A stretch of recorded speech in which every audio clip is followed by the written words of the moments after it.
Hello and welcome. Now in this video we are going to set up your payment gateway, and the default gateway is going to be Stripe. In order to do that, you're going to scroll down this left side menu and you're going to go to Payment Gateways.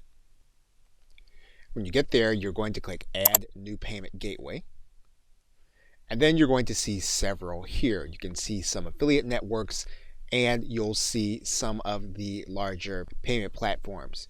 We are going to use the default system, Stripe. So what you're going to do first is you're going to write in an identifier for the Stripe account you're using.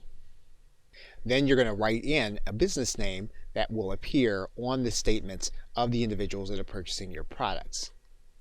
When you do that, you'll then click Create Stripe Account.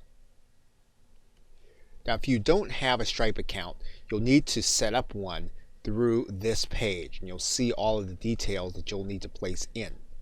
If you do already have a Stripe account, all you'll need to do is to click this sign in link here at the top. And once you've signed in, you would have automatically connected Stripe to Clickfunnels. And what this will do is this will allow you to use all of the Clickfunnels payment buttons and funnel markers for all of the page templates and buttons. The one thing that you may notice is that PayPal is not present as a payment option. Now, you can use PayPal. You'll just need to use it by placing your own link and your own button.